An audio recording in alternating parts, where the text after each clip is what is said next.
Good morning. അപ്പം നമ്മൾ കഴിഞ്ഞ വീഡിയോയിൽ ശ്രീനാരായണ ഗുരുവിനെക്കുറിച്ച് കുറച്ച് കാര്യങ്ങൾ ആദ്യം സംസാരിച്ചിരുന്നു. ഇത് ബാക്കി സംസാരിക്കാം. ഇനി പഠിക്കാനുള്ളത് ഇദ്ദേഹത്തിൻ്റെ ജീവിതവുമായി ബന്ധപ്പെട്ട് വളരെയധികം പ്രശസ്തമായ ചില സംഭവങ്ങളിലേക്കാണ്. ഇദ്ദേഹം ശിവഗിരി കുന്നിൻ മുകളിൽ ആശ്രമം സ്ഥാപിച്ചത്, അതായത് ശിവഗിരി മഠം സ്ഥാപിച്ചത് 1904. ശ്രീനാരായണ ഗുരു ശിവഗിരി എവിടെയാണ്? വർക്കല, തിരുവനന്തപുരം ജില്ലയിലെ വർക്കലയിൽ ശിവഗിരി കുന്നിൻ മുകളിൽ ആശ്രമം സ്ഥാപിച്ചത് 1904. ഈ ശിവഗിരിയിൽ നിർമ്മിച്ചിരിക്കുന്ന ക്ഷേത്രത്തിൻ്റെ ആകൃതി അഷ്ടഭുജാകൃതിയിലാണ് ശിവഗിരിയിൽ നിർമ്മിച്ചിരിക്കുന്നത് ക്ഷേത്രം നിർമ്മിച്ചിരിക്കുന്നത്. ശിവഗിരിയിൽ ശാരദാ പ്രതിഷ്ഠ നടത്തിയത് 1912. അതിൻ്റെ ശിലാസ്ഥാപനം നടത്തിയത് 1908. അപ്പം ശാരദാ പ്രതിഷ്ഠയുടെ ശിലാസ്ഥാപനം നടത്തിയത് 1908 പ്രതിഷ്ഠ നടത്തിയത് 1912. ഇവിടുത്തെ പ്രതിഷ്ഠ എന്ന് പറയുന്നത് വെളുത്ത താമരയിലിരിക്കുന്ന സരസ്വതി ദേവിയാണ്. അപ്പോൾ വെളുത്ത താമരയിലിരിക്കുന്ന സരസ്വതി ദേവിയാണ് ശിവഗിരി ശാരദാ മഠത്തിലെ പ്രതിഷ്ഠ. അറിവ് പരിശുദ്ധിയിൽ വിരിയുന്നു എന്ന് സൂചിപ്പിക്കാനാണ് വെളുത്ത താമരയിൽ സരസ്വതി ദേവി ഇരിക്കുന്നതായി സങ്കല്പിച്ചിരിക്കുന്നത്. ഈ ക്ഷേത്രത്തിൽ നിവേദ്യമോ അഭിഷേകമോ മറ്റ് താന്ത്രിക ആചാരങ്ങളോ ഒന്നും തന്നെ ഇല്ല. ശ്രീനാരായണ ഗുരു ശിവഗിരി ബ്രഹ്മവിദ്യാലയം ശിലാസ്ഥാപനം നടത്തിയ വർഷം കൂടി നമ്മൾ അറിഞ്ഞിരിക്കണം. അത് 1925. അപ്പോൾ ശിവഗിരിയുമായി ബന്ധപ്പെട്ട് നമ്മളിപ്പം 3 വർഷങ്ങളാണ് പഠിച്ചത്. പ്രധാനമായും ശിവഗിരി മഠം ആശ്രമം സ്ഥാപിച്ചത് 1904, അവിടെ ശാരദാ പ്രതിഷ്ഠ നടത്തിയത് 1912, അവിടെ ശിവഗിരി ബ്രഹ്മവിദ്യാലയം ശിലാസ്ഥാപനം നടത്തിയത് 1925.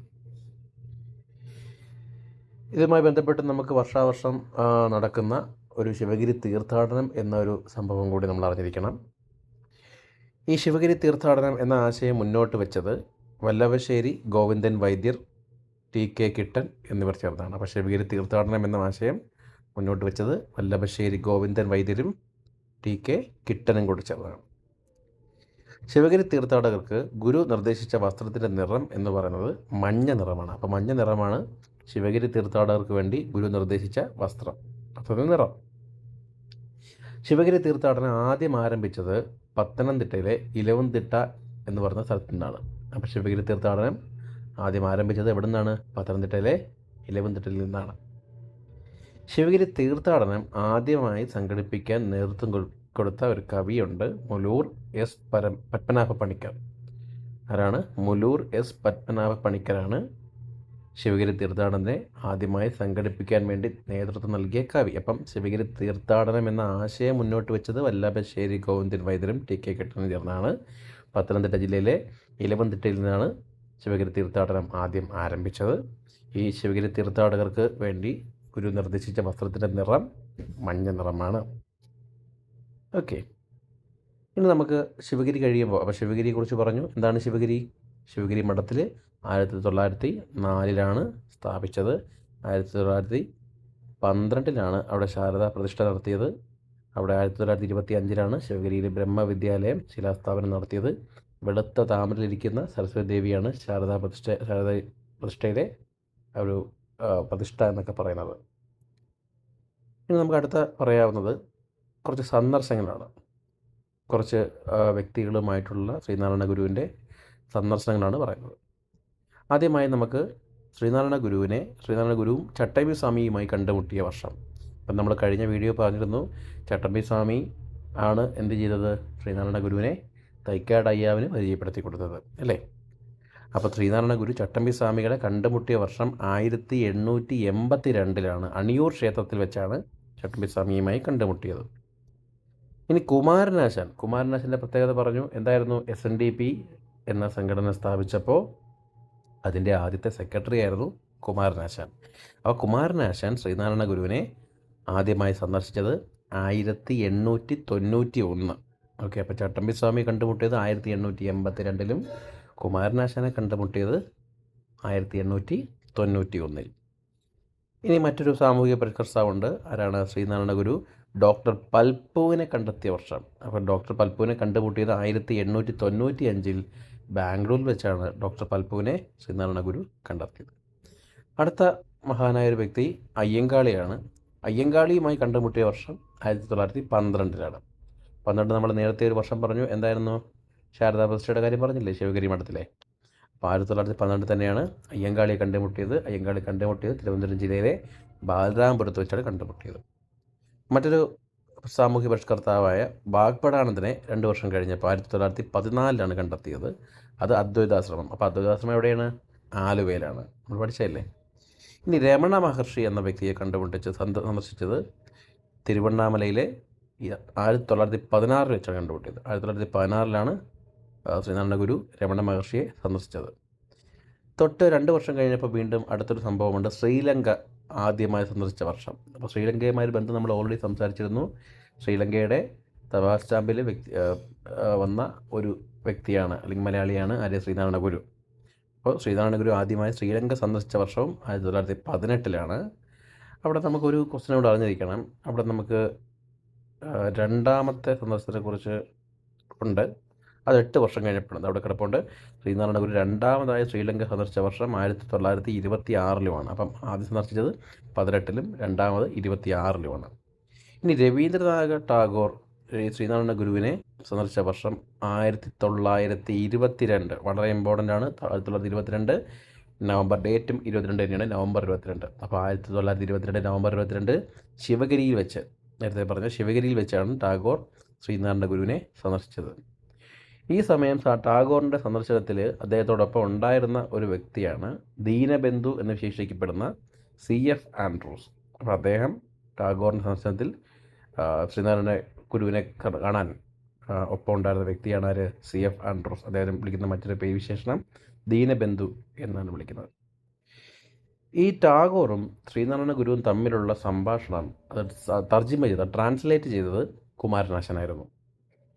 മറ്റൊരു സാമൂഹ്യ പരിഷ്കർത്താവായ ആചാര്യ വിനോബ ഭാവെ, നമ്മുടെ ഭൂതാൻ പ്രസ്ഥാനവുമായി ബന്ധപ്പെട്ട ആചാര്യ വിനോബ ഭാവെ സന്ദർശിച്ചത് ശിവഗിരി വെച്ച് തന്നെ 1925 ഓക്കെ. അതേ വർഷം തന്നെ മഹാത്മാഗാന്ധിയും ശ്രീനാരായണ ഗുരുവിനെ സന്ദർശിച്ചിട്ടുണ്ട്. ശിവഗിരിയിൽ വെച്ച് തന്നെ 1925 മാർച്ച് 12 നമുക്ക് ഗാന്ധിജിയെക്കുറിച്ച് പറയുമ്പോൾ നമുക്കറിയാം 5 പ്രാവശ്യമാണ് ഗാന്ധിജി കേരളം സന്ദർശിച്ചിട്ടുള്ളത്. അത് രണ്ടാമത്തെ സന്ദർശനമാണ് 1925 സന്ദർശനം. അപ്പോൾ അത് 1925 മാർച്ച് 12 ഗാന്ധിജി എന്ത് ചെയ്തത്? ശ്രീനാരായണ ഗുരുവിനെ സന്ദർശിച്ചത്. അതും ശിവഗിരി വെച്ച് തന്നെയാണ്. ഈ സമയം ഗാന്ധിജിയോടൊപ്പം ഉണ്ടായിരുന്ന പ്രമുഖരായിട്ടുള്ള നേതാക്കൾ C രാജഗോപാലാചാരി, മഹാദേവ് ദേശായി എന്നിവരും ഗാന്ധിജിയോടൊപ്പം ശ്രീനാരായണ ഗുരുവിനെ സന്ദർശിക്കാൻ ഉണ്ടായിരുന്നു. ഈ ഗാന്ധിജിയും ശ്രീനാരായണ ഗുരുവുമായിട്ട് സംഭാഷണം തർജ്ജമ ചെയ്തത് N കുമാരനായിരുന്നു. അപ്പോൾ നേരത്തെ ഒരാൾ തർജ്ജമ ചെയ്ത കാര്യം ആരാ പറഞ്ഞത്? ടാഗോറും ശ്രീനാരായണ ഗുരുവും തമ്മിലുള്ള സംഭാഷണം തർജ്ജമ ചെയ്തത് കുമാരനാശാനായിരുന്നു. ഗാന്ധിജിയും ശ്രീനാരായണ ഗുരുവുമായിട്ടുള്ള സംഭാഷണം തർജ്ജമ ചെയ്തത് N കുമാരനുമാണ്. അപ്പോൾ അത് ശ്രദ്ധിക്കുക. ഇപ്പോൾ നമ്മൾ പറഞ്ഞ വർഷങ്ങളൊന്നുകൂടെ നോക്കാം. അപ്പോൾ ശ്രീനാരായണ ഗുരു ചട്ടമ്പി സ്വാമികളെ കണ്ടുമുട്ടിയത് 1882 അണിയൂർ ക്ഷേത്രം.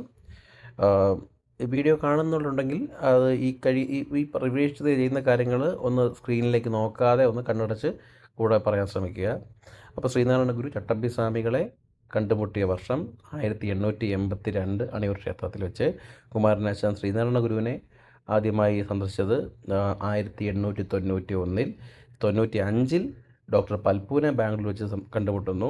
അയ്യങ്കാളിയെ 1912 ബാലരാമപുരത്ത് കണ്ടുമുട്ടുന്നു. വാഗ്ഭടാനന്ദനെ 1914 അദ്വൈതാശ്രമത്തിൽ വെച്ച് കാണുന്നു. രമണ മഹർഷിയെ സന്ദർശിച്ചത് 1916 തിരുവണ്ണാമലയിൽ വെച്ച്. ശ്രീലങ്ക സന്ദർശിച്ചത് 18, രണ്ടാമത് സന്ദർശിക്കുന്നത് 26. ടാഗോർ സന്ദർശിച്ചത് 1922 നവംബർ 22.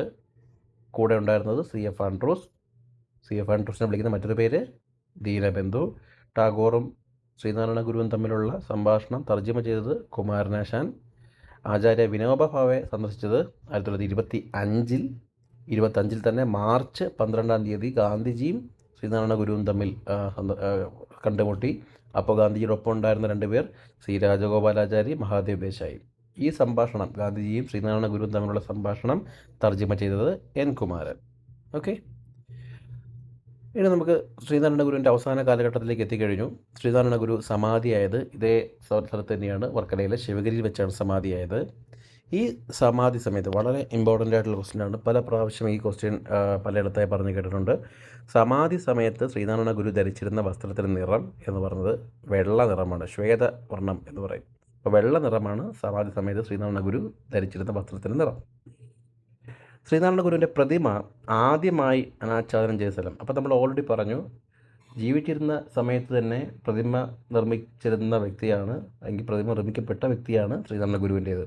അപ്പോൾ ശ്രീനാരായണ ഗുരു സമാധിയാവുന്നത് 1928 സെപ്റ്റംബർ 20 നമ്മൾ കഴിഞ്ഞ വീഡിയോ പറഞ്ഞു. അപ്പം തലശ്ശേരിയിൽ 1927 ഒരു വർഷം മുമ്പേ എന്ത് ചെയ്തു, ശ്രീനാരായണ ഗുരുവിൻ്റെ പ്രതിമ ആദ്യമായി അനാച്ഛാദനം ചെയ്യപ്പെട്ടു. ഈ ഗുരുവിൻ്റെ പ്രതിമ സ്ഥാപിക്കാൻ വേണ്ടി മുൻകൈ എടുത്ത വ്യക്തിയെ ഒന്ന് ഓർക്കുക, മൂർക്കോത്ത് കുമാരൻ. അപ്പം മൂർക്കോത്ത് കുമാരനാണ് എന്ത് ചെയ്തത്, ഈ ശ്രീനാരായണ ഗുരുവിൻ്റെ പ്രതിമ സ്ഥാപിക്കാൻ തലശ്ശേരിയിൽ 1927 ശ്രീനാരായണ ഗുരുവിൻ്റെ പ്രതിമ സ്ഥാപിക്കാൻ മുൻകൈ എടുത്തത്. നമ്മൾ നേരത്തെ ഒരു കുമാരൻ്റെ പേര് പറഞ്ഞു, ആരായിരുന്നു? എൻ കുമാരൻ. അതാരാ? ശ്രീനാരായണ ഗുരുവും ഗാന്ധിജിയും തമ്മിലുള്ള സംഭാഷണം തർജ്ജമ ചെയ്തിട്ടുണ്ട്. വേറൊരു കുമാരൻ കുമാരനാശാനാണ്. അടുത്ത പേജിലേക്ക് നമുക്ക് പോകാം. സന്ദർശനങ്ങൾ കഴിഞ്ഞു.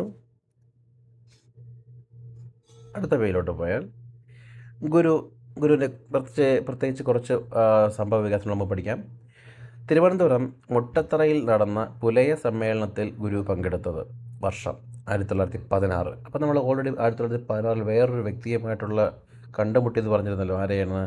1916 രമണ മഹർഷിയെ, അല്ലേ? തിരുവണ്ണാമലയിൽ രമണ മഹർഷിയെ സന്ദർശിച്ചതും 1916 വീണ്ടും 1916 ശ്രീനാരായണ ഗുരുവിലേക്ക് വരുന്നു. എന്താണ്? മുട്ടത്തറയിൽ വെച്ച് നടന്ന പുലയ സമ്മേളനത്തിൽ പങ്കെടുക്കുകയുണ്ടായി.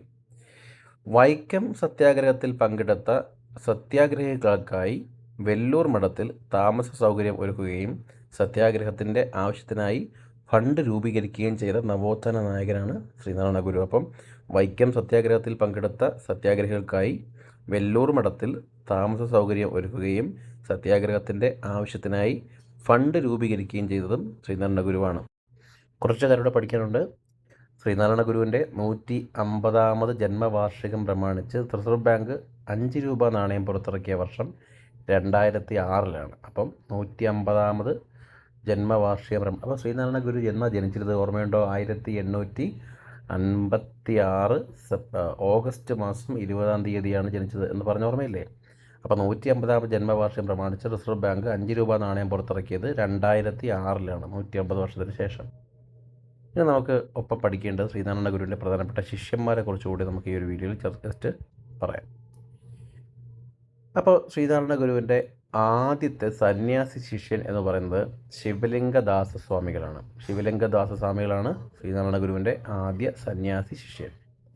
ആത്മീയ പിൻഗാമി എന്നറിയപ്പെടുന്നത് ശ്രീ ബോധാനന്ദ സ്വാമികളാണ്. ഈ ബോധാനന്ദ സ്വാമികളൊന്ന് ഓർത്ത് വെച്ചേക്കുക. അപ്പോൾ ആത്മീയ പിൻഗാമി ആരാണ്? ശ്രീ ബോധാനന്ദ സ്വാമികൾ. ഈ ബോധാനന്ദ സ്വാമിയുടെ യഥാർത്ഥ നാമം എന്ന് പറയുന്നത് വേലായുധൻ എന്നാണ്. അപ്പോൾ ബോധാനന്ദ സ്വാമിയുടെ യഥാർത്ഥ നാമം വേലായുധൻ എന്നാണ്. ശ്രീനാരായണ ഗുരുവിൻ്റെ ശിഷ്യനായ വിദേശി ആരാണ്? ഏണസ്റ്റ് കിർക്ക്. അപ്പോൾ വിദേശിയായ ശിഷ്യനാരായിരുന്നു? ഏണസ്റ്റ് കിർക്ക്. ശ്രീനാരായണ ഗുരുവിൻ്റെ അവസാന ശിഷ്യൻ ആനന്ദ തീർത്ഥർ, ആനന്ദശേണായി എന്നും അറിയപ്പെടുന്നു. അപ്പം ആദ്യ സന്യാസി ശിഷ്യൻ ശിവലിംഗദാസ സ്വാമികളും അവസാന ശിഷ്യൻ ആനന്ദ തീർത്ഥരുമാണ്. ആത്മീയ പിൻഗാമി ശ്രീ ബോധാനന്ദ സ്വാമികളായിരുന്നു. അദ്ദേഹത്തിൻ്റെ യഥാർത്ഥ പേര് വേലായുധൻ എന്നായിരുന്നു. ശിഷ്യരായ വിദേശി ഏണസ്റ്റ് കിർക്ക്. 1923 നീലഗിരിയിൽ നാരായണ ഗുരുകുലം സ്ഥാപിച്ചത് ഡോക്ടർ പൽപ്പുവിൻ്റെ രണ്ടാമത്തെ മകനായ നടരാജ ഗുരുവാണ്. നീലഗിരിയിൽ നാരായണ ഗുരുകുലം സ്ഥാപിച്ചത് എവിടെ? നീലഗിരിയിൽ 1923. ഇനി സത്യവ്രത സ്വാമികളുടെ മറ്റൊരു ശിഷ്യനായ സത്യവ്രത സ്വാമികൾ, അദ്ദേഹത്തിൻ്റെ യഥാർത്ഥ നാമം അയ്യപ്പൻ പിള്ള. അപ്പോൾ അയ്യപ്പൻ പിള്ള എന്നാണ് സത്യവ്രത സ്വാമികളുടെ യഥാർത്ഥ നാമം. വടക്കേ മലബാർ ശ്രീനാരായണ ഗുരുവിൻ്റെ ആശയങ്ങൾ പ്രചരിപ്പിക്കാൻ നേതൃത്വം നൽകിയത് മൂർക്കോത്ത് കുമാരനും കൊറ്റിയത്ത് രാമുണ്ണിയും. മൂർക്കോത്ത് കുമാരൻ നമ്മൾ പറഞ്ഞു എന്താണ്? ശ്രീനാരായണ ഗുരുവിൻ്റെ പ്രതിമ 1927 സ്ഥാപിക്കുന്നതിന് വേണ്ടിയിട്ടുള്ള പ്രവർത്തനങ്ങൾക്ക് ഏകോപനം നൽകിയ വ്യക്തിയായിരുന്നു ആര്? മൂർക്കോത്ത് കുമാരൻ. ഓക്കെ, അപ്പം ഈ പാർട്ട് മനസ്സിലായെന്ന് വിശ്വസിക്കുന്നു.